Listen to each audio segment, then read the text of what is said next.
Now black, instead of taking the knight exchange, he moves his knight back. So that was a wasted move for him. And you can see right now that what he was doing, he was hoping that I would bring my knight out.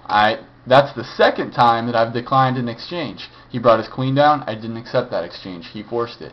He brought his knight down, I didn't accept that exchange, and he retreated. So both of his plans right there, both attempts, did not work.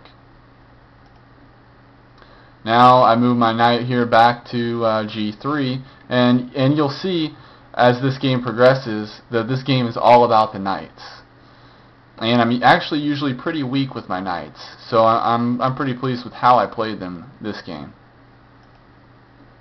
Now he moves his king out. He too realizes that he'll need to get his king activated here soon. Once pieces start being exchanged, it's obvious that the rooks are soon to go. I move my rook up a square. That way my king can defend it, and my knight can as well. He takes it. Take it back with my knight. He brings his king out.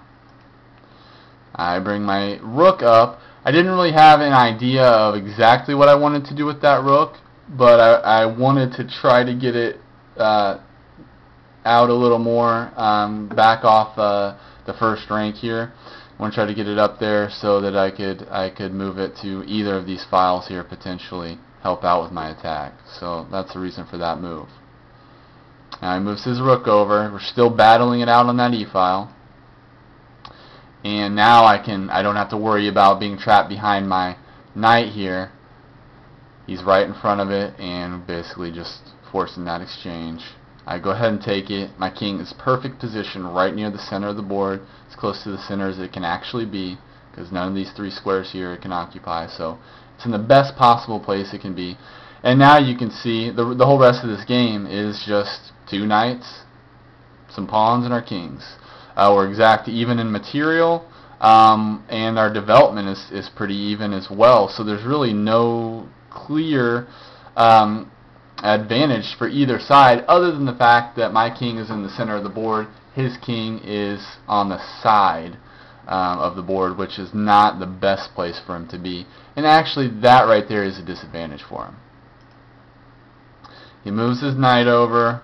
He's just trying to plan something out here, hope an opportunity opens up for him. Now, if you analyze all of the positions his knight can move, he can't go anywhere. He can't go to b3. He can't really go to c4. All of this is kind of blocked off and well defended here. So he doesn't have a lot of moves over here, and really he doesn't have a lot of moves on this side of the board. So he's got limited moves. My moves are also limited, but I have a few more opportunities than he does. He moves his c-pawn up, and you can see the reason he did that. He didn't want my knight here, my c-knight, to get up there on b5, so that's why he moved that pawn up. And then now I'm developing my pawns, and I'm going to try to attack his king and develop those and advance them. So that's good for me. Now you'll see his king can't move anywhere. It's basically trapped on the square. It'll have to retreat backwards.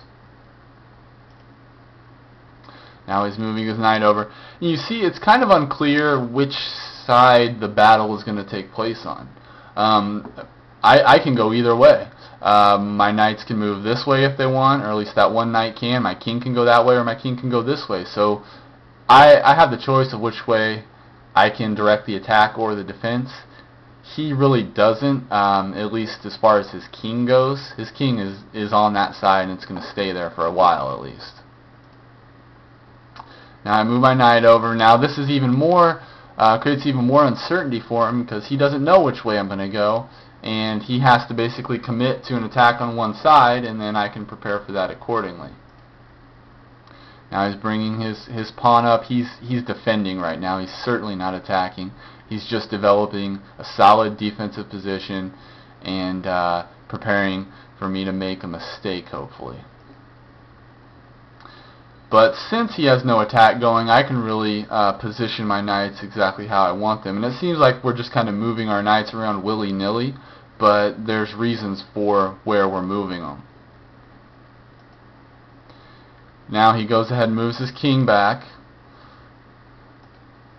and that gives me the opportunity to get all my pawns up here. This is a really good position for me. I mean, if you look at this right here, this whole king side, all my pawns are up, and now I am beginning to storm into black's territory. So this is a solid position for me. Now he moves his knights over. He's certainly committed over to this queen side.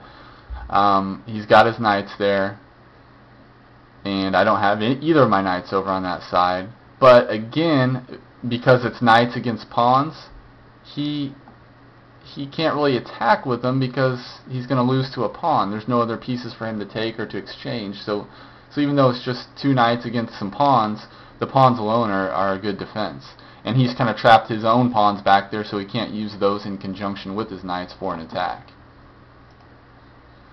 I see that my king will need to help to defend over there just in case, so I bring him over. Plus, my king can't really get up over on this side, so there's no reason to pursue that. He moves his king over. He too knows that he's going to have to come over to this left side of the board. Now I move my g-pawn up. The reason I chose my g-pawn is because it's now defended by two other pawns. If it's captured, I can capture back, still have a nice solid position. And right now, I'm threatening his f-pawn, so he's got to make a decision there on what he wants to do. He doesn't want to take it, so he goes ahead and just moves it up a square, and he's basically just trying to close up our pawn structure here.